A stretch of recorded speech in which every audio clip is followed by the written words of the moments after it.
We now head to South Africa, where the battle for the 2024 national and provincial elections have begun following the announcements by President Cyril Ramaphosa that elections will be conducted at the end of May. According to the presidency, May 29 is set as the date for the 2024 elections in compliance with the Republic of South Africa's Constitution and Electoral Act of 1998. This conclusion was reached after conferring with the Independent Electoral Commission as required by law. Meanwhile, political parties say they are ready for the battle to remove ANC from power. And now to discuss this, we're joined by leader Bongani Baloyi, who is the leader and founder of Shiluva. Thank you so much for joining us on the news. Thank you so much and good evening. Now, how significant is the timing of the election announcements, considering the ongoing challenges facing the country, such as rising unemployment rate and economic stagnation?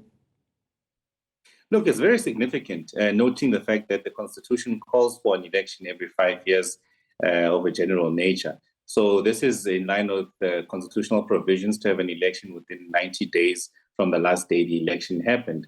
So we're quite satisfied and excited and enthused, which is really going to assist us in propelling our campaigning on the ground and later this month launching our manifesto.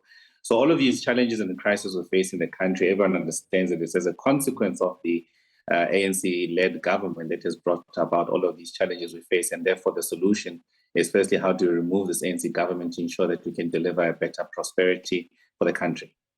So yeah, with polls indicating that a significant challenge might be there for the ANC, what are the chances that the opposition parties might just be able to offset the election period in the country and probably remove ANC?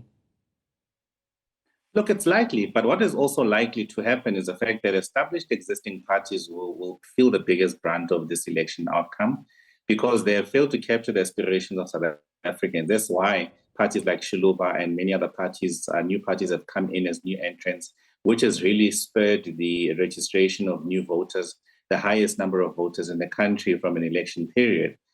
So I think it's really likely that not just the ANC will lose significantly, but existing opposition parties are also going to lose significantly to newer entrants.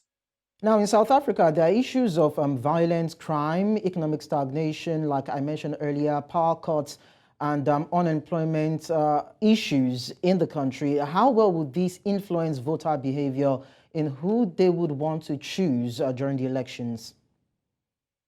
Look, all the prevailing material conditions that you have listed have spurred in lots of people from a point of view of voting who want to change the government of the day because it has delivered the material circumstances and the socioeconomic aspects that you raise, rightly so. So the effect and impact of these will be that it's going to lead people to vote and vote the ANC out.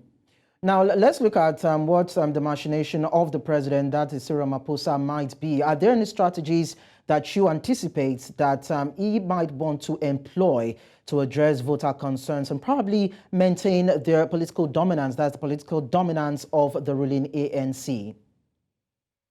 Look, they will do a lot of PR exercise initiatives, but if there's one thing we all know about the ANC government is that they cannot implement on their programs. So none of their programs which is contained in the current budget, which is approved today, will be implemented. So all will happen will just be a talk show. And remember, these are now old people who have reached their economic lifespan, who don't have the energy for anything, who are not enthused and who cannot imagine the future of this country, nor even work towards it. So if there's one thing they will do is PR exercise, but they will not implement any of the things that will legitimize this PR exercise. Interesting. So now that we see that there would be this heightened sense of competition in the political landscape in South Africa, most especially with the opposition trying to usurp the ruling party, are there roles that you foresee that these smaller parties might or should play in the election and that might in some way influence the eventual outcome? Significantly, I think new parties will definitely play a big role in shaping the future of this country. We've seen this already happen in key metropoles of the country, in city of Johannesburg, city of Tshwane, and Ekurhuleni as well, which are really big cities in the context of the country and contribute significantly to the GDP of the province and the country as well.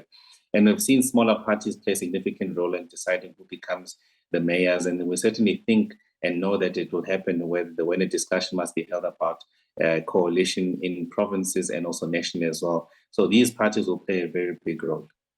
All right, Bongani Baloyi, thank you so much for sharing your thoughts with us.